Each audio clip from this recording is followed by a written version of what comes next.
A very good Sunday afternoon to everybody. Thanks for clicking on to the 120th edition of the Global Weather and Climate. It is an uploaded video. It is not live, unfortunately, this weekend due to an event that I'm going to, the Christmas Panto, which has become a little bit of a tradition in recent years. So, a little bit of a break from the live stream, but we will look at all things global in today's video. Before we continue with the video, be sure to hit that like button and subscribe to the channel. It would be greatly appreciated. Hope you had the chance to look at the very in-depth look with regards to the what and where is the MJO, and also the potential strengthening of the stratospheric as well as the tropospheric polar vortex as we approach the Christmas and New Year period. It's going to be interesting. It looks as if the polar vortex is strengthening, but the MJO is slowly but surely creeping towards the colder phases of 7 and possibly into 8 as well. But are we going to see a response as we move towards Christmas, New Year, or is it going to be as we go into 2025? That's going to be the question. But looking at first and foremost, the latest of the CDAS 0.5 data. This is through Saturday the 14th of December, temperature anomaly globally. And you can see here that we do have a lot of warmth within the high latitudes and some quite a substantial amount of cooling within the mid-latitude belt, if you notice here. So I appreciate it's hard to see. I do apologise, as always, for the fact that it is quite small. But nonetheless, you can see here, right the way across the top of both Europe, Asia, Eurasia, and even North America as well. We've got a lot of warmer than average, some super warmth up across parts of central and northern Russia. We'll look at that in a little detail in just a second. It is cold across Greenland, which is interesting, but when you look through the Middle East and across mid-latitude Asia, we've got quite a lot of colder than average extending through much of northern China. If you notice here, we've got a decent amount of cooling across, anywhere from the equator north over Africa. Most of South Africa has been incredibly warm. We've seen some ridiculous new December record warmth across parts of southern Africa. And Australia is also seeing largely warmer than average conditions. Southeast Asia warmer than average. Southern India warmer than average versus a colder than average through Central Asia and northern portions of India, Pakistan as well. But it's very much an east-west split across the lower 48 of the United States.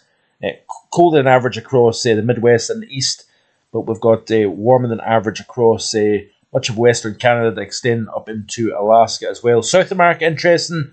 We've got warmer than average across the bulk of central and eastern Brazil, but down across far southern Brazil and much of Argentina through the first 14 days of the month is colder than average. So let's look at Europe specifically first. You can see here that we've got below average across northern UK, warmer than average across southern most of Ireland, colder than average, and we've got a mixture across central and southern Europe. Even across southern portions of Sweden, interesting enough, we've got below average, but the majority of Norway, central and northern Sweden and Finland, warmer than average, western Russia, warmer than average, parts of Ukraine, central areas in particular, colder than average. Looking at Asia, you can see here, very, very warm compared to average across northern portions of the continent. Very cold compared to average across western China, which is interesting. Very big contrast between western China and central Russia, if you notice. Kazakhstan, Uzbekistan, Azerbaijan, all these areas generally colder than average across central Asia. I think we've seen significant snow in Tehran in Iran. So quite interesting, southeastern portions of Asia, warmer than average. Central and southern India, warmer than average as well. Let's look at Africa, and you can see that we've got the colder than average across central northern Africa, with a slightly warmer area to the east and to the west, as can be seen here. Sub-Saharan Africa firmly below average, but down across the heart of southern Africa, we've seen all-time records fall, as well as December records. Looking at North America, and we've got quite a distinct colder than average across eastern United States, warmer than average western United States. Canada, largely warmer than average, as can be seen here, especially British Columbia up towards Yukon, Northwest Territories, warmer than average, and even much of Ontario, Labrador, Newfoundland, warmer than average conditions here as well.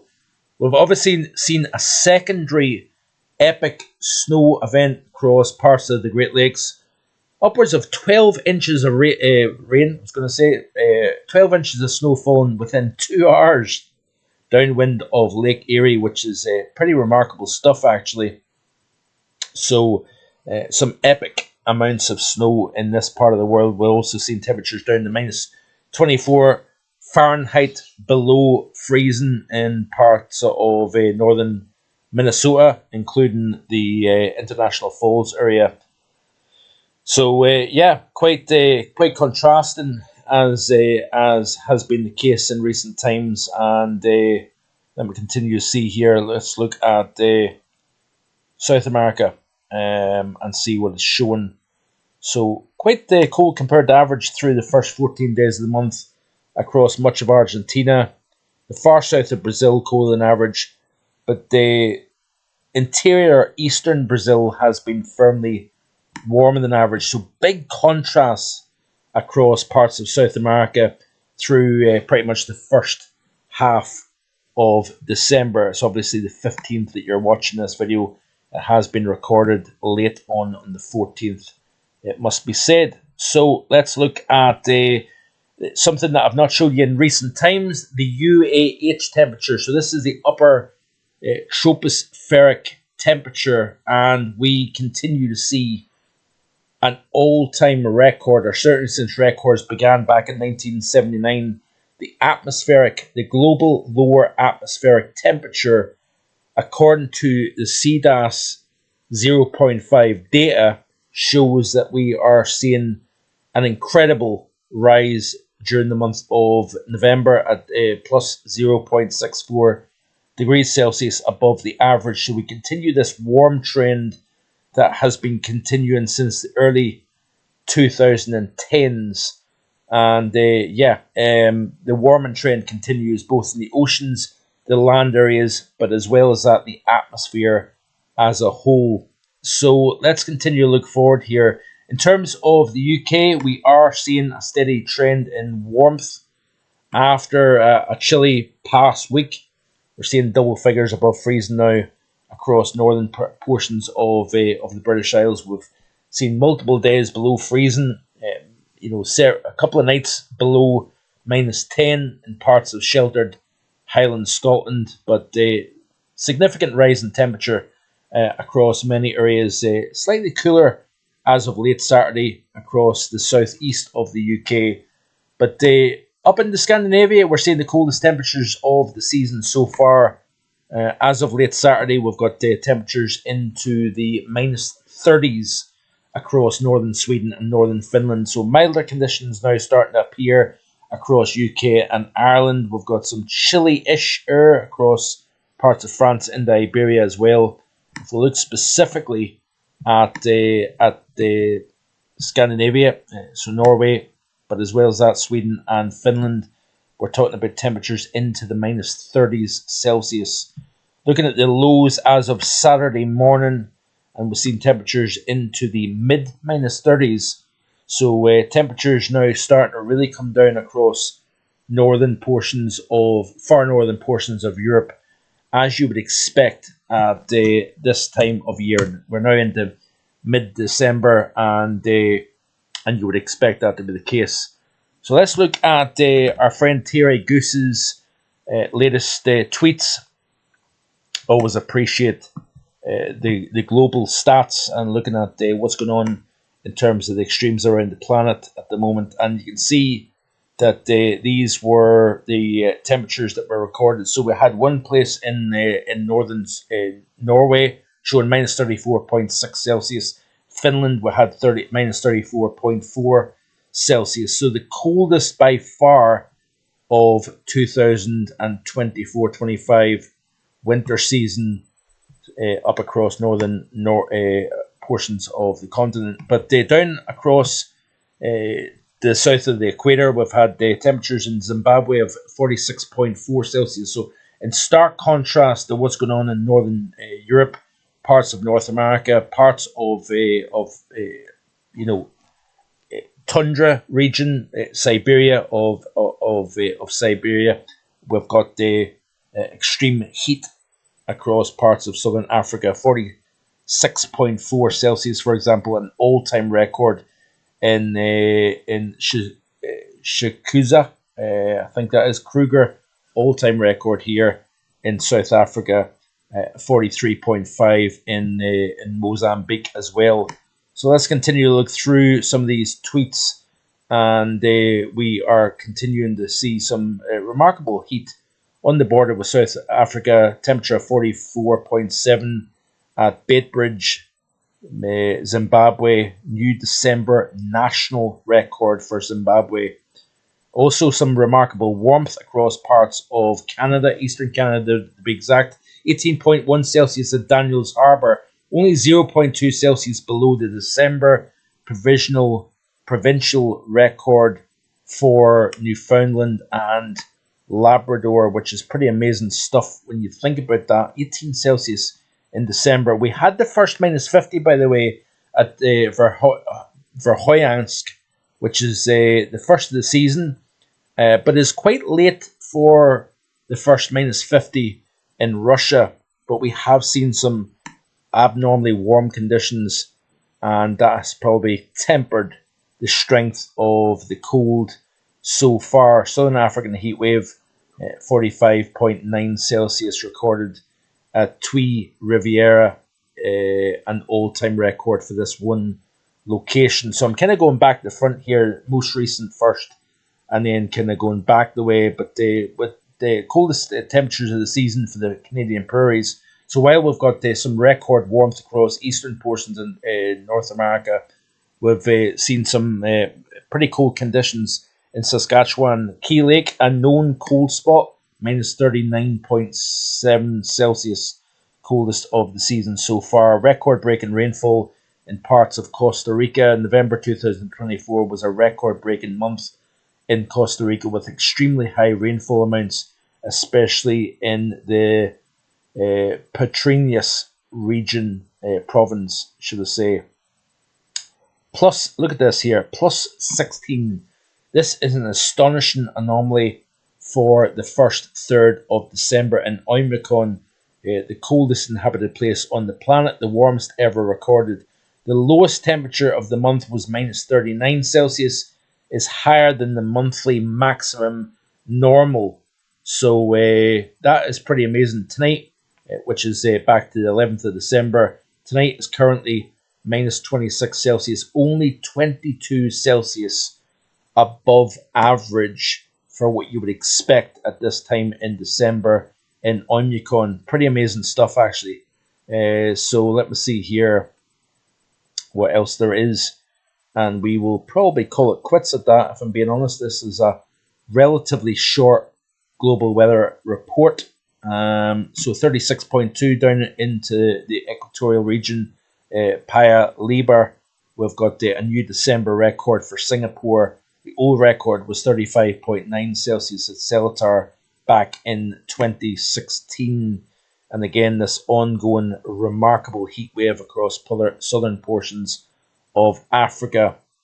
Continue to skip through, see if there's anything else. We're going all the way back now to the 4th of December. So, Arctic Oscillation, North Atlantic Oscillation going towards the positive territory. Let's have a quick look and see as we go forward. So you can see, according to GFS Ensemble, we are going positive. It's expected to drop slightly negative and then trend around about the neutral level. Looking at the North Atlantic Oscillation 2, it's going positive. It's expected to stay positive. And it's all thanks to this strengthening the polar vortex, mentioned in yesterday's video, of course, in a bit more detail. But looks as if some of this strong, cold polar vortex is going to propagate down through the column and start to lower the heights. So bundle the cold within the Arctic region. That's going to allow warming to take place within the mid latitudes as we go through the next couple of weeks. Finally, looking at some of the models of the Weather Bell website. Let's have a look at the ECM weeklies. Let's look at the equatorial region. You can see here the Mangelian Oscillation, by the way, phase 4 and 5, but there is some enhanced convection showing up to the north. There's a cold pool. I want to show you this, by the way, real quick.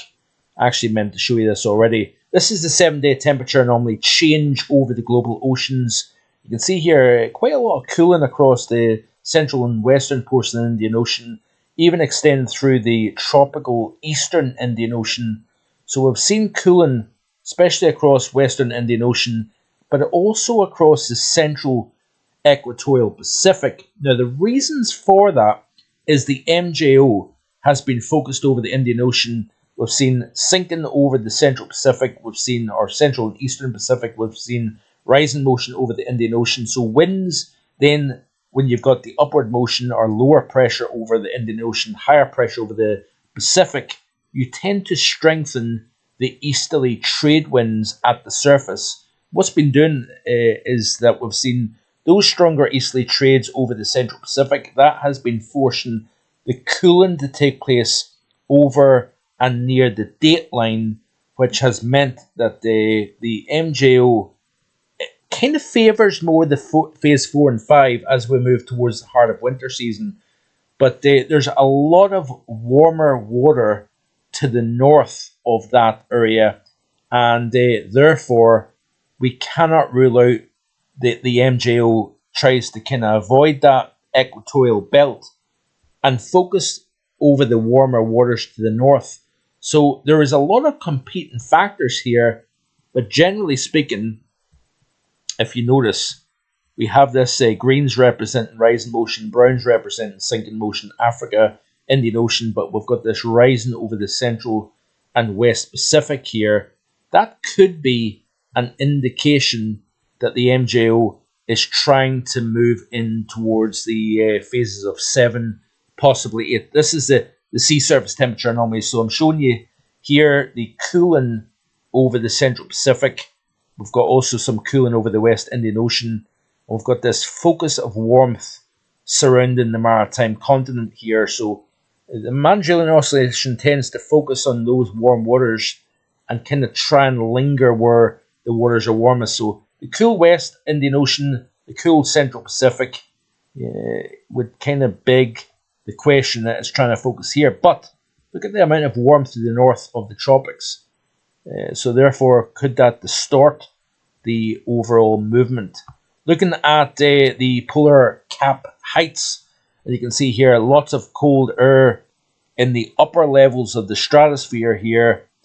Cold, but also we've got those strong mean zonal winds as well. The stronger the mean zonal winds, the stronger the polar vortex. The colder the temperature, the stronger the polar vortex. So both the mean wind and the core temperature responsive of a cold overall polar vortex. But notice here that in the lower portions of the atmosphere, both the stratosphere and the troposphere, through the month of November, we've seen a lot of blocking within the high latitudes, hence why we've had a negative Arctic oscillation, North Atlantic oscillation.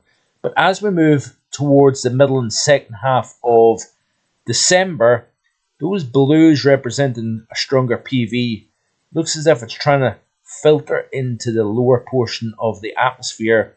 And that would suggest to me that we're going to start to see lower heights over the Arctic. That is your classic positive Arctic oscillation and likely positive North Atlantic oscillation too.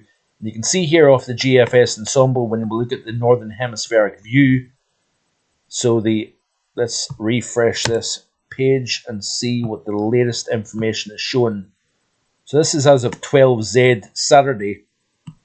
This is the upcoming 5-day period. So if you start to see a stronger polar vortex, you tend to find more of a positive North Atlantic and, more importantly, Arctic oscillation. This is the upcoming 5 days. You can see the block over the Eurasia side of the Arctic, or Asia towards the North Pole. We've got some lower heights towards the Greenland and European side. Some cross-polar flow in between the positive versus the negative heights.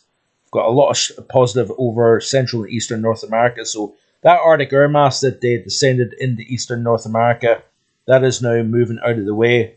And we've got generally positive heights within the middle latitudes of both North America and Europe here. Lower heights now starting to gather across the top. And as we move towards day 6 through 10, you can see those low heights now starting to move up towards Greenland and the Arctic. Day 11 through 15, that is textbook warm MJO, but as well as that, a strong polar vortex as a consequence. Finally, let's have a look at the temperature anomalies for the upcoming 5 days. And you can see here that we have got warmer than average across the majority of the United States, Eastern Canada versus the cold West. Look at UK, look at Europe as a whole, warmer than average, colder than average across central and northern portions of Norway, Sweden and Finland, as can be seen here. And then into the 11 to 15 day period, we've got a warm Europe, warm North America, cold Greenland. That is a positive AO/NAO signal. Now, like I said, I promise I'm going to round up after this, but I showed you the 7-day change in terms of the temperature anomalies. Look at the important Nino region of 3.4. This is the area that NOAA and the Bureau of Meteorology look at in terms of determining whether you've got an El Nino or a La Nina. But it looks as if we've got cooling now showing up, going from a half a degree during the middle to third week of November to a full degree below average now in the Nino region 3.4. So we're now starting to see a strengthening of La Nina over the central Pacific, which is rather interesting stuff. So that is quite a big drop, if you notice, between 16th, 17th, 18th of November to the 13th of November. That is a half a degree drop in terms of the surface temperature of Nino region 3.4. And finally, let's have a look and see what it's showing here regarding Nino region 1.2. Have we seen much cooling? We've seen a little bit. Yeah, we have. We actually went above average for a period. This is up close to South America, by the way. Sharp drop off between 18th and the 30th of November, from above average to over a half degree but below average. Slight rise, then a slight drop off as well to a half a degree below average here also. So anyway, I think I've rattled on enough. Hope you've enjoyed today's video. We'll be back next Sunday at probably 4, possibly 4:30 with a global weather and climate report live from Ni&ntilde near Glasgow. So stay tuned for that. But plenty more content coming up this upcoming work week, the European Outlook Monday to Saturday. So stay tuned for that. Like and subscribe. Enjoy the rest of your Sunday. Bye for now.